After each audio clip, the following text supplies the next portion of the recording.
And welcome back to the hot stage. We are talking the Monza Fallout still, and can Max Verstappen, with his most recent and, let's be fair, fairly dominant victory, can he still win the Formula One World Championship for 2025?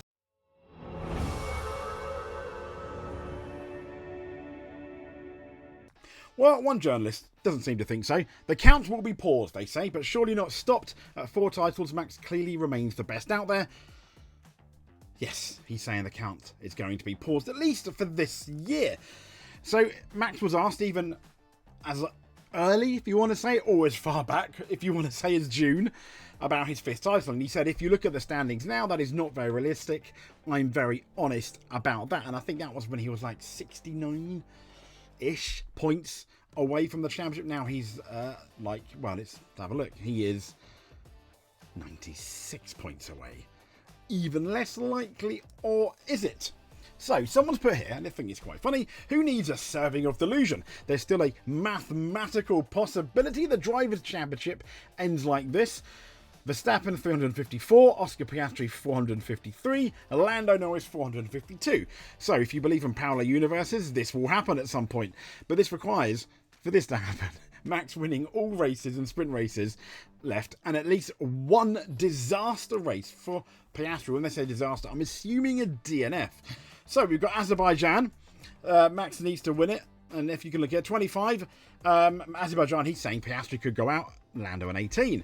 And then Azerbaijan, 25, not Azerbaijan, the Singapore, Max wins, and then it's Piastri that finishes second, Lando Norris third. In the sprint race, obviously Max winning it, and essentially what it's got here is the McLarens, Max winning, all these races, the McLarens essentially swapping positions each race. But you are right with the fact that Max is quite a long way, and even quite a long way behind Lando, and Lando is 30-something points behind Piastri, so I get why the McLarens need to swap, and it's through the McLaren fight, as well as Piastri's, almost needed DNF, that Max Verstappen could still win.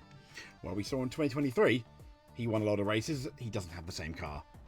But is a big word in Formula One, and so is if. This is the article from Planet F1. Max Verstappen's target for the rest of F1 2025, little victories. That's what Jules Villeneuve would rely on to sustain him through tougher times, when the car was uncompetitive and regular wins were out of reach, the author says. And he's saying as long as he would climb out of his Ferrari cockpit at the end of the race, each session, and feel that he had extracted everything he can from the car, he'd pretty much be a happy man. And they're saying it's a similar situation that Max Verstappen finds himself in today. An unusual position for him these days, if you go back before 2021. And as it rightly says, he trails Oscar Piastri by 94 points. That's a long way. But there's a fair amount of the season left to run. Now, after being accustomed to much success over recent years, there's always a danger that Max would not respond well when the victories dried up. After more than a year of Red Bull wobbling, they did, let's be honest. He's won 3 this year, and it's not as if he's not been bracing himself for a period like this. Because you might recall, for instance, that moments after climbing out of his all-conquering RB19 for the final time, Verstappen recognised that it would be very hard to have another season like this, and 2024, albeit it did start off a bit like that, it definitely wasn't. He carried that realism, the awareness that success in the sport, as we know, it comes in cycles. McLaren dominance, Ferrari dominance, Williams dominance, Renault dominance for a couple of years. And if you really want to go back, Lotus dominance, Mercedes dominance back in the Sterling Moss days, and obviously fairly recently.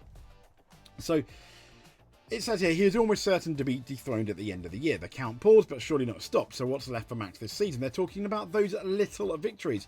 Weekends, they're talking about weekends like Suzuka. Moments like that first corner pass, his pole to flag win at Monza. But then dare I mention Singapore? If he starts in the top 3 or 4, gets a good start, could he do a Monaco and hold them back? Potentially he could. And that's what I want to look at. Let's have a look at the calendar, shall we? So, we've gone all the way up until Italy. Azerbaijan. Could he win?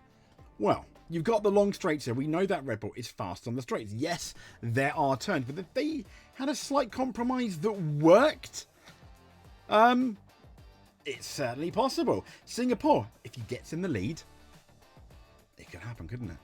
It could happen. Surely.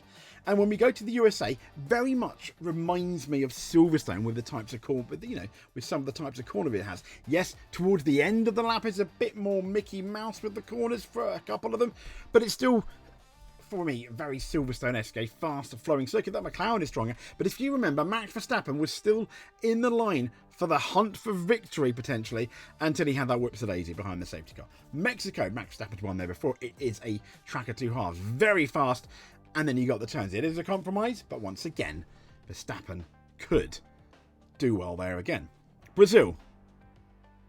Once again, he's won Brazil quite a few times. He's very good in the wet weather if it is terrain. And don't, never say never. Although I think in the dry, Brazil could be one of the more difficult ones. USA, Las Vegas, they have a very Monza-esque setup there, Las Vegas. Could do that too. Qatar, absolutely. Could be a bit difficult. I think Qatar and Abu Dhabi are going to be two difficult ones where you might need to rely on outside interference. The two McLaren drivers upsetting each other. A rogue safety car at the wrong time. The point is, never say never. The fat lady, in terms of Max Verstappen's championship, she's, I imagine, told to begin to warm up, but I don't think she's even begun warming up yet. So fingers crossed, Max fans, it could happen. Unlikely, but it could. Even when you look at Monza's race pace, he was, like nearly 0.3 faster than McLaren consistently at Monza. Bear in mind, he finished 30-40 seconds behind, I think. What was it? I think Hungary, maybe, or Spa, or one of the most recent, his home Grand Prix, one of the most recent races. He finished a long way back, let's be honest. So, can Max Verstappen win? Absolutely he can. Will he win? Possibly unlikely, but if you look at the bookies, it may well be worth a crazy flutter. Until then, though, we'll speak to you soon. Thank you very much for watching, and above all else, stay safe and think about subscribing if you're not. That'll make us happy. Speak to you soon.